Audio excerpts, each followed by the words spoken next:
Hello guys, welcome to Bhavna's Online Academy. So this video is the part 2 of the chapter 1 of audit. So if you haven't seen the part 1 yet, I'll link a I button here so that you can go and see that first and then come to this video. So yes guys, so let's start with the video. I hope this is clear to you guys. Okay.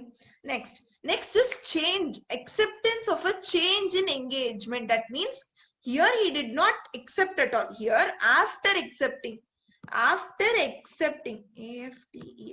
yes, after accepting the engagement, there is a change. There is a change which is, this change is done by the management, that this change is done by the company. Okay, so when and all will you accept the change in terms of engagement? That means after you have issued an engagement letter and you have taken up the audit, what the company does is the company tries to change the terms of this engagement letter. So in such case, when will you accept and when will you not accept is what we are going to study here. I hope this is clear to you. Okay, one second. Just find if I have any diagram. No. Okay, no problem. Okay. So here they tell you that auditor is requested to change the engagement to one which provides a lower level of assurance should consider the appropriateness of doing so. So what happens is that auditor, before the completion of engagement, that means before he completes his whole auditing, what auditor is being requested? Auditor is being requested by the company that auditor, please, we want to make a few change in the terms of engagement letter, that we want to make a few change in the terms of engagement letter. See, okay, now it depends on the auditor whether he accepts the change in the terms of engagement letter or not. So now here a situation might arise that what happens is, due to the change in the terms of engagement, auditor would have to give now a lower level of assurance. That means it is already said that he cannot give 100% assurance or absolute assurance. Now he was trying to give at least 70 to 80% of assurance. So see, so what happens is the auditor was first trying to give you 100%. This is 100% of assurance. That is absolute assurance he was trying to give you. I mean, he was not trying to give you, he cannot give 100%, that is absolute assurance. He was trying to give you 70 to 80% of assurance, that is nothing but reasonable level of assurance. Now, what has happened is, due to the change in terms of engagement letter, he will only be able to provide a lower level of assurance, that is 30 to 40% assurance. In such case, if due to the change in terms of engagement letter, if he will be only able to give a lower level of assurance, in such case, he must first consider whether he wants to do such audit or wants to continue such audit or wants to accept the change in the terms of engagement letter. Okay, so see, once again. Okay, so now what will happen is, so first, what if it is resulting in this lower level of assurance, what the auditor has to do is, he has to see, the auditor has to consider whether the reason which the management is give. See, if the management wants to change the terms of engagement letter, they will have to give a few reasons to the auditor. Let's see, because of these reasons only we are trying to change the engagement letter terms. So auditor has to see whether the reasons which are given by the management are justifiable or not justifiable. He has to see whether the reasons which are given by the management for the change in terms of audit engagement letter are justifiable or not justifiable. Okay, if the auditor finds the reasons are justifiable, then in such case what he can do is, he shall agree to such change in terms of engagement and record a new engagement letter, and he shall draft a new engagement letter. Now what will happen if it is not justifiable? So I told you, so I'll just give you a brief again. So the management will give the reasons to the auditor why they want to change the audit engagement letter, terms of audit engagement letter. The reasons may either be justifiable or non-justifiable. If it is justifiable, then you can agree on the terms and you can draft a new engagement letter or any other form of written agreement. Now, if he feels that auditor that such justifications are not, that such reasons are not justifiable, then he should not agree. He is unable to agree means he doesn't want to agree on such terms. He finds that it is not justifiable. He shall withdraw from such audit engagement. He shall just withdraw from the audit engagement. He shall stop his audit then and there. Okay, that's it. So this was all about the chapter number 1, guys. Acceptance and change of audit engagement. We have come towards the end. Yes. 1 second. I'm not able to get pages. Okay, so we'll just have a MCQ session now, so that let's see if you're able to understand or not. Okay, or there are a few topics left. Do you want me to do that or this? MCQs or topics? Fast. We don't have time. 15 more minutes. Please tell me, do you want to complete those topics, or do you want me to go with MCQs? Can you guys answer fast? Topics? Okay, cool. Then we'll go and complete the topics for Tafat. Easy topics only. Once again, just take a page, guys. Just take that page. Okay, where are those topics? Yes. So this was one topic that I left, right? I remember. Okay. Yes. So one topic. Okay. So this topic now we are going to see. These are all easy, small topics only, but these can be asked in the exam. Okay. So relationship with auditing with other disciplines. That means how auditing as a subject is related with other subjects is what we are going to study now. Okay. Yes. First, auditing and accounting. How is auditing related to accounting? See, whenever you audit, what you audit, you are going to audit the 1 minute. You are going to, I'll just 1 second. Yes. Okay. You're going to audit the financial statements only, right? So whenever you're going to audit, you're going to review or audit the financial statements only. So how are these financial statements are made? These financial statements are a result of accounting process. That means using accounts only you would have made this financial statements. Am I right or wrong? So this is how auditing and accounting are related. Okay. Next. So next you have auditing and law. Next you have auditing and law. How is auditing and law related? See, whenever you audit, you need to know the law. Suppose if you need to know what the financial reporting framework is, that means you need to know that in this Banking Regulation Act, this financial regulation is there. That Banking Regulation Act is nothing but a law.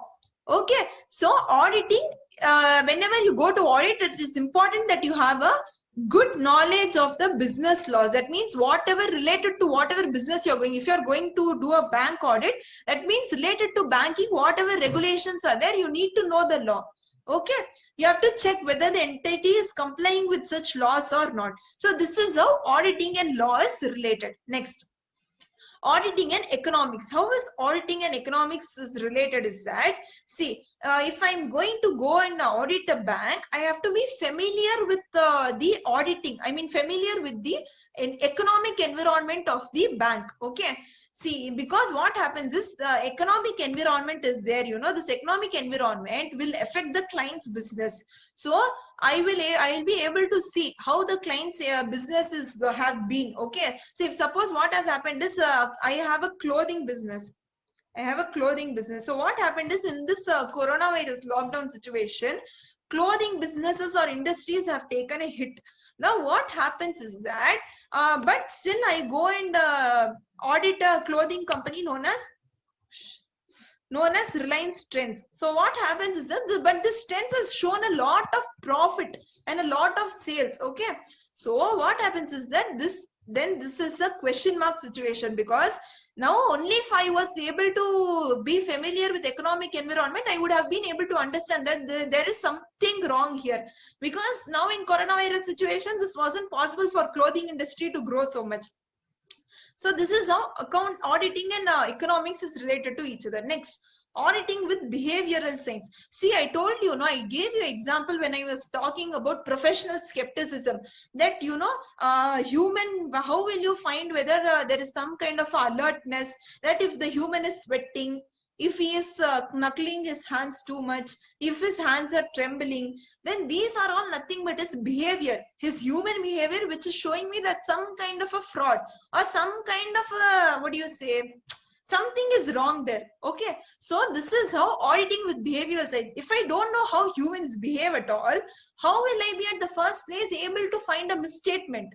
Okay, so it is very essential that you understand or you have the knowledge of a human behavior, a basic human behavior, so that you are able to discharge your duties effectively. Okay, next, auditing with statistics and mathematics. Okay, so what you do whenever you audit, you don't do the audit of the whole lot. Okay, you do sampling. Okay, because we cannot do 100% audit, you do something known as sampling. This sampling is nothing but mathematics, I mean statistics only. Okay, so when you do sampling, you are able to derive meaningful conclusions. And mathematics, where do you use? Suppose you verify inventories. So there are 100 units of inventories. There are 50 units of inventories. So these and all is nothing but mathematics. This much have been sold. This much have been purchased. So all this is nothing but statistics and mathematics. So all these, if you know only, you will be able to audit better. Next is auditing with data processing. Auditing with data processing. See, data here they tell you reference to electronic data. Now the whole world has become totally digitalized. Okay, even now in what we are studying through a app. Okay, so whatever is happening now is related to technology, electronic things. Okay, so whenever you do EDP auditing, that means whenever you get a chance, okay, say audit is a very broad field. You will be able to audit different kind of industries. There will be industries where there is no electricity used. There will be industries where it only runs on the basis of electricity. There will be industries where there is no technology, or the only fully powered or fully automated businesses you will have. Different kinds of things, okay, you'll be able to experience when you go into auditing. So EDP auditing, that means whenever you do electronic data audit, okay, that means whether the electronic data is correct or not, that audit when you do, to see if your data is correct and reliable. Whether the electronic data is correct and reliable, you must know the data processing. Okay, you must have the knowledge about computers. Okay, then only you will understand how it works. So auditing and data processing is very important. How data is processed in electronic form, all that you need to have a knowledge about. Next, auditing and financial management. Definitely you know this, we have a subject known as financial management. Why do we study? Okay, then you will be able to understand the working capital management. What is the fund flow? What are the ratios? See, now here we'll take the example of ratios. Now I have a cement business. Now what happens is there will be a lot of firms in my industry. In my cement industry, there will be a lot of other firms who are manufacturing and selling cement. In such case, what happens is the profit ratio is suppose the profit ratio or the profit percentage in other cement industries is only 50%. That means their cost is 100, they are able to make a profit of 50. That is 1:2. Like that, some kind of a ratio they have. All the industries are similar to that line only, but my ratio is 150 to 100. That is 3:2. Then in such case, the auditor might have some kind of a question there. Correct? So how was it possible? Because of financial management only, because of ratio analysis only. Okay. Last, auditing with auditing and production. That means auditor must understand what the client's business functions are, about his production, cost system, marketing. If he understands all these only, he'll be able to understand, he'll be able to do his audit better. So this is all about auditing and auditing with other disciplines. Okay, is this clear, guys? Just let me know is it clear. I'll move on to the next topic. Okay, is it clear? Okay, awesome, guys. So next we have something known as, only two more topics are left. One is this and the other is qualities of an auditor. That is easy only. Okay, standard setting process. So what happens is that, see, there is an organization known as IAASB. What is the organization known as IAASB? So it is International Auditing and Assurance Standard Board. What is this? This was a RTP May 19 question, guys. So please don't take any topic in any chapter in a lighter form. You never know what topics will come in audit. Okay. So what is IAASB? This might be asked in an MCQ question also. International Auditing and Assurance Standards Board. Okay, this is the IASB. So what is the role of IASB is what we are going to see. Okay. See what. So now we are going to see what is the role of IAASB or what are the objectives of IAASB. So first is that they establish high quality auditing standards and guidance for financial statements or audit. Once again, guys, I'm getting a call. Sorry, really sorry. Hello. Hello ए मैं class चल रही हूँ मैं थोड़ी देर call करूँ ना खत्म रहने वाला है Sorry, really sorry for the disturbance, guys. Yes, establishing high auditing standards and guidance for financial statements audit. That means what they tell you is when you do financial statements audit, you know, that only we do. Okay, so financial statements or audit, for that, for doing such financial statements and audit, they establish high quality auditing standards and guidance. Like this only you have to do. What does auditing standards tell you? That you have to perform your audit in such way. You have to not perform your audit like this. So the standards and guidance this IAASB give you. Next, it establishes high quality standards and guidance for other types of assurance service also. So financial statements audit, they provide you such standards and guidance. Also for other types of service. Other types of assurance service can be both financial and non-financial, can be both on financial and non-financial matter. So what is assurance service? That means you give assurance about something that yes, this is correct. That see in audit what we tell you that financial statements are correct. We give a assurance, a reasonable assurance. So that is the assurance service we provide related to financial statements. So other type of assurance service also can be there. For that they establish high quality standards and guidance and other related services. That means consultancy service, advisory service. For that also they establish high quality standards and guidance.